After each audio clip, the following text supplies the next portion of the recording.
ഇത് കുന്നംകുളത്തിനടുത്ത് പഴനി എന്നൊരു കൊച്ചു ഗ്രാമം. ഇവിടെ താമസിച്ചിരുന്ന സുവിശേഷകൻ മത്തായിയുടെയും ഏലിയാമ്മയുടെയും മകനായി ഒരു കുഞ്ഞു ജനിച്ചു. ദീർഘനാളുകളുടെ പ്രാർത്ഥനയുടെ മറുപടിയായി ലഭിച്ച ആ ആൺകുഞ്ഞ് അവരുടെ ജീവിതത്തെ വളരെ സന്തോഷത്തിലാക്കി. തന്റെ പിതാവ് സംഗീതത്തെ സ്നേഹിച്ചിരുന്നതിനാൽ പൈതലും സംഗീതത്തിലൂടെ വളരുവാൻ തുടങ്ങി. ആ കാലത്ത് അടുത്തുള്ള ഒരു വീട്ടിൽ ഒരു റേഡിയോ ഉണ്ടായിരുന്നു. ആ വീട്ടിൽ നിന്ന് കേൾക്കുന്ന റേഡിയോയിലൂടെയുള്ള ഗാനങ്ങൾ പ്രിയ മകനെ വല്ലാതെ ആകർഷിക്കുമായിരുന്നു. അവൻ അത് കേൾക്കുവാനായി എപ്പോഴും ആ വീട്ടിൽ പോകുക പതിവുമായിരുന്നു. കാരണം സംഗീതത്തോടുള്ള ആ മകന്റെ ആഗ്രഹം, ആവേശം വളരെ വലുതായിരുന്നു. സംഗീതത്തോടൊപ്പമുള്ള ജീവിതം അവൻ ഒഴിച്ചുകൂടുവാൻ കഴിയാത്തതായി. ആ ഗ്രാമത്തിൽ ഒരു ഗ്രന്ഥശാലയുണ്ടായിരുന്നു.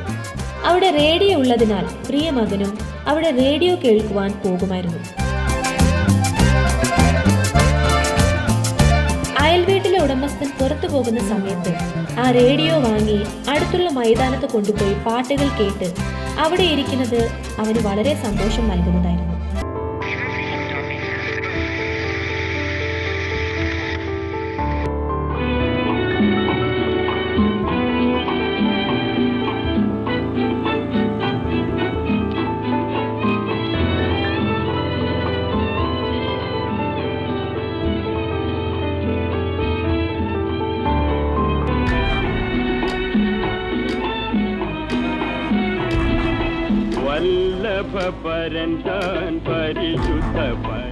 അങ്ങനെ സംഗീതത്തിലൂടെ പ്രിയ മകൻ വളർന്നു, സഞ്ചരിച്ചു. ഞാൻ ഈ പറഞ്ഞു വരുന്ന വ്യക്തിത്വം മറ്റാരുമല്ല, ക്രൈസ്തവ കൈരളിക്ക് ഒഴിച്ചുകൂടുവാൻ കഴിയാത്ത, മറക്കുവാൻ കഴിയാത്ത അനേകം നല്ല ഗാനങ്ങൾ നമുക്ക് സമ്മാനിച്ച പാസ്റ്റർ ഭക്തവത്സലൻ. സ്കൂളുകളിലും കോളേജുകളിലുമൊക്കെ സംഗീതത്തിനും മറ്റ് കലാപരിപാടികൾക്കുമെല്ലാം അനേകം സമ്മാനങ്ങൾ അദ്ദേഹത്തിന് ലഭിക്കുവാനിടയായി. അങ്ങനെ കലാരംഗങ്ങളിൽ അദ്ദേഹം സജീവമായി. സിനിമാ മേഖലകളിലൊക്കെയായി ക്ഷണങ്ങൾ വന്നു തുടങ്ങി. അവർക്കൊപ്പം നാളുകൾ പ്രവർത്തിച്ചു.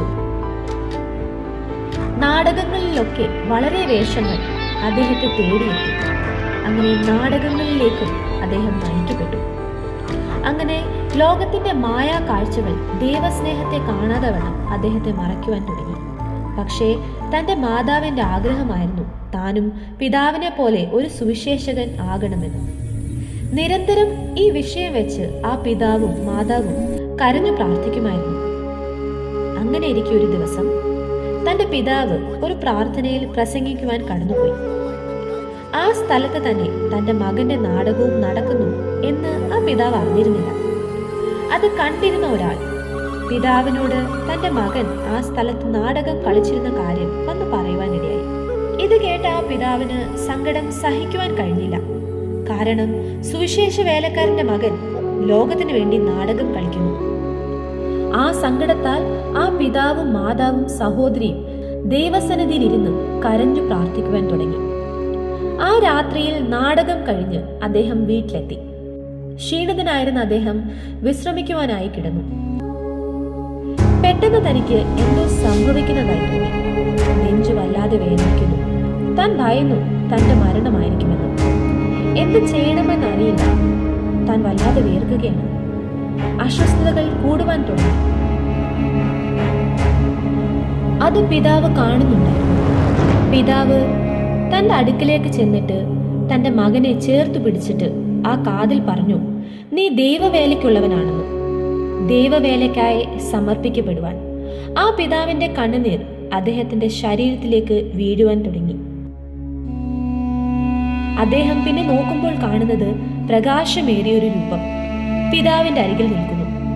താൻ സൂക്ഷിച്ചു നോക്കിയപ്പോൾ ആ തലയിൽ ഒരു മുൾക്കിരീടമുണ്ട്. ആ കണ്ണുകൾ നിറഞ്ഞൊഴുകുന്നു.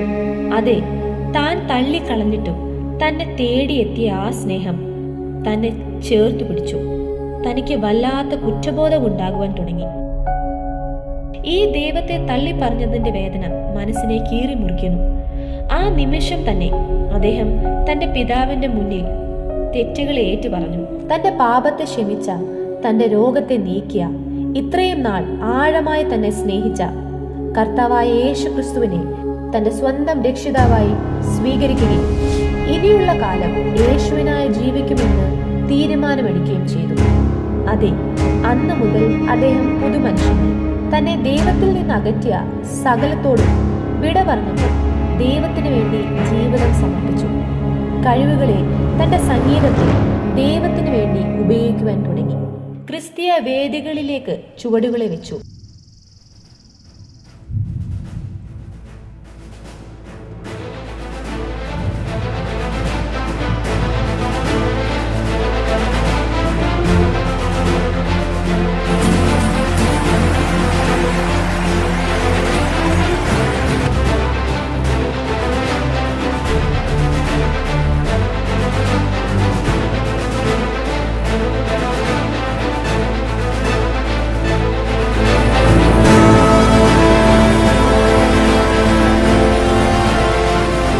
അതിലുപരിയായി ഒരു ക്രിസ്തു ഭക്തനായി മാതൃകയുള്ള ക്രിസ്തീയ ജീവിതം നയിച്ചു. അനേകം ഗാനങ്ങൾ അദ്ദേഹത്തിന്റെ തൂലികയിൽ നിന്ന് പിറന്നു. ഇന്നും നമ്മൾ അത് ഏറ്റുപാടുന്നു. ഒരു കാലത്തിന് മായ്ക്കുവാൻ കഴിയാത്ത, മറക്കുവാൻ കഴിയാത്ത നല്ല ഓർമ്മകളെ, നല്ല ഗാനങ്ങളെ നമുക്ക് സമ്മാനിച്ചിട്ട് അദ്ദേഹം വേല തികച്ച് നിത്യതയിലേക്ക് ചേർക്കപ്പെട്ടു, സ്വർഗീയ സംഗീത ശാഖയിലേക്ക്. എങ്കിലും ആ ഓർമ്മകൾ, ആ നല്ല ഗാനങ്ങൾ ഇനിയും ജീവിക്കും തലമുറകളിൽ.